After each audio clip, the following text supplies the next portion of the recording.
20-25 વર્ષ પહેલા તો બિરસા મુંડા કોણ હતો આપણે જાણતા ય નહોતા. એની ઓળખાણ કોણે કરાવી? નરેન્દ્રભાઈ મોદી સાહેબે. એક આદિવાસી વીર પેદા થયો કે જેણે આ દેશને આઝાદી અપાવવા માટે અંગ્રેજો સામે લડતા લડતા 25 વર્ષની યુવાનીમાં શહીદ થઈ ગયો ભગવાન બિરસા મુંડા. આદિવાસીની સેના બનાવીને અંગ્રેજો સામે લડેલા, પણ ભૂતકાળની કોઈ સરકારોએ એને મહત્વ નહોતું આપ્યું. અને એવા ભગવાન બિરસા મુંડાને 150મી જન્મ જયંતિ સમગ્ર દેશમાં ધામધૂમથી ઉજવાઈ રહી છે. એના ભાગ સ્વરૂપે નરેન્દ્રભાઈ આદેશ કર્યો કે ભગવાન બિરસા મુંડાના નામે મારી સરકાર ગામે ગામ જાય અને એમાં પણ ખાસ આદિવાસી વિસ્તારમાં જાય અને કાર્યક્રમનું નામ આપ્યું ધરતી આબા આદિવાસી ઉત્કર્ષ સમિતિ. ધરતી આબા આદિવાસી ઉત્કર્ષ આ કાર્યક્રમ જેની અંદર આદિવાસી સમાજને બધા લાભ મળવા જોઈએ. અહીંયા મને ખૂબ લાંબી યાદી આપી છે કે ભાઈ જેનો રેશન કાર્ડ કરાવવાનો બાકી હોય, એમાં કઈ વધારા સુધારા કરવા હોય એ પણ આ કાર્યક્રમમાં થઈ જાય.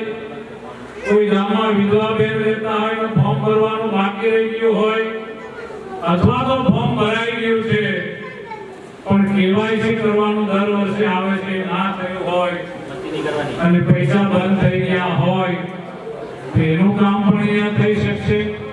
એ જ પ્રકારે કોઈ દિવ્યાંગ હોય અને સરકારી લાભ લેવા માટેનું ફોર્મ ભરવાનું બાકી હોય, અપંગ થઈ ગયા હોય, દિવ્યાંગ થઈ ગયા હોય, એનું પણ થઈ શકે કામ. અને અત્યારે આધાર કાર્ડ વગર તો ચાલતું નથી. તો કોઈ ગરીબ માણસને આધાર કાર્ડ કઢાવવું હોય તો આધાર કાર્ડ પણ અહીંથી નીકળી જાય. અને આ કાર્યક્રમમાં જેટલા પણ લોકો આવ્યા હોય, ગામમાં રહેતા હોય, આજુબાજુ રહેતા હોય, એ લોકોએ પોતાના આરોગ્યની ચકાસણી કરવી હોય તો આરોગ્યની ચકાસણી પણ કરી શકાય.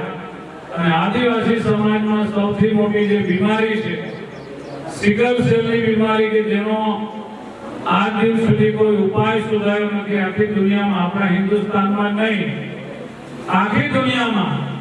તો સિકલ સેલ બીમારીનો પણ જો આપણે ટેસ્ટ કરાવી લઈએ અને એવા દીકરા દીકરીના લગ્ન કરાવીએ તો એના બાળક પણ સિકલ સેલ વાળું જ આવે.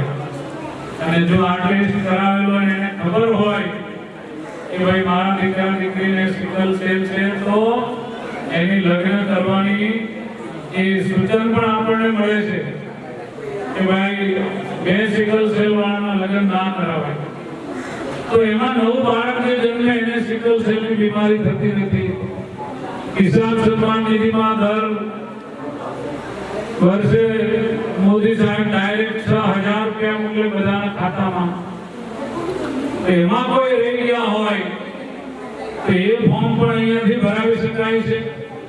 કિસાન ક્રેડિટ કાર્ડ નરેન્દ્રભાઈ મોદી સાહેબે આદેશ કર્યો છે બેંકોને કોઈ પણ ખેડૂત ખાતેદારને 12 મહિના માટે પૈસા જોઈતા હોય ખેતીવાડી કરવા માટે 1 પણ રૂપિયો વ્યાજ લીધા વગર 3 લાખ રૂપિયા સુધીનો આપણને બેંક આપી શકે છે લોન.